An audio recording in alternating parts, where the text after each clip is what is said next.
In 1099, Crusader knights stormed into Jerusalem and slaughtered nearly everyone inside. Men, women, children. Blood, according to eyewitnesses, ran ankle-deep in the streets. 88 years later, a Muslim general stood at the gates of that same city, with the power to do exactly what had been done to his people. He chose not to. This is the story of Salahuddin Ayyubi, the man the West called Saladin, the king who freed Jerusalem without slaughtering his enemies. To understand what Saladin did, you have to understand the state of the Muslim world when he was born, around 1137, in Tikrit, in modern-day Iraq. The lands of Syria and Egypt were divided. Muslim rulers fought each other as often as they fought the Crusader kingdoms that had carved out territory along the Mediterranean coast for nearly 40 years.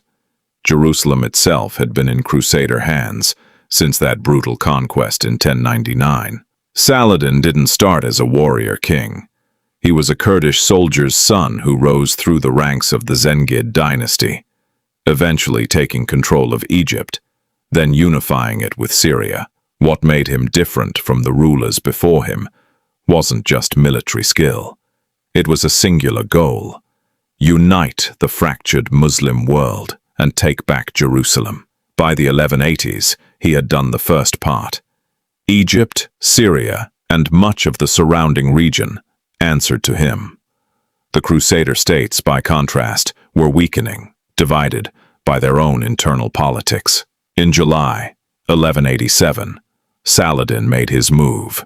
He lured the combined Crusader army, nearly the entire military strength of the Kingdom of Jerusalem, into the dry, waterless hills near a place called Hattin. It was a trap built on geography and patience.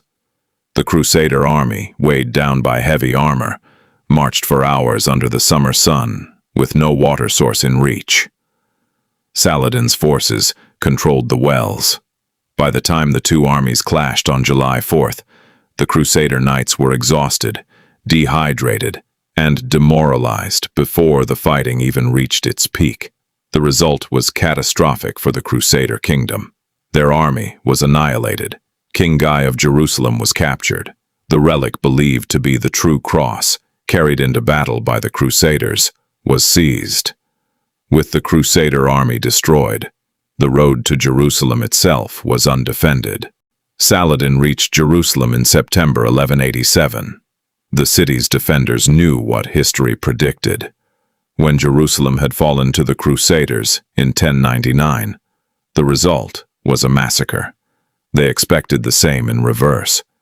But Saladin offered terms.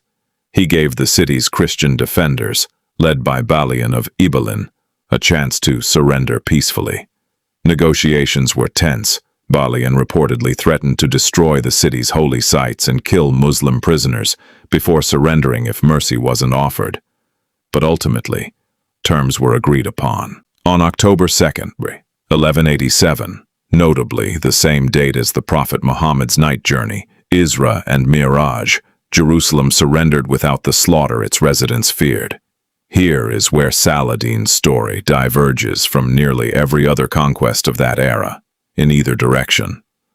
Residents were permitted to leave the city with a ransom payment far lower than expected. Saladin personally paid the ransom for thousands who couldn't afford it. His brother, al-Adil, requested and freed hundreds more prisoners as a personal gift. Families were not separated. Churches were not razed. The city was not put to the sword. Contemporary Christian chroniclers, not just Muslim ones, recorded this restraint with something close to disbelief. It stood in such stark contrast to what their own side had done less than a century earlier. This wasn't naivety. Saladin was a calculating military and political leader, but his conduct at Jerusalem became, and remains, one of the most cited examples in Islamic history of applying the prophetic teaching that mercy in victory is not weakness, its strength restrained by principle. Saladin held Jerusalem until his death in 1193. Later, Crusades would try, and fail, to retake it permanently. The city would remain under Muslim governance for over 7 centuries after. But his legacy outlived the politics of his era. Saladin is remembered by Muslims and non-Muslims alike, not just as a conqueror, but as proof that power and mercy aren't opposites.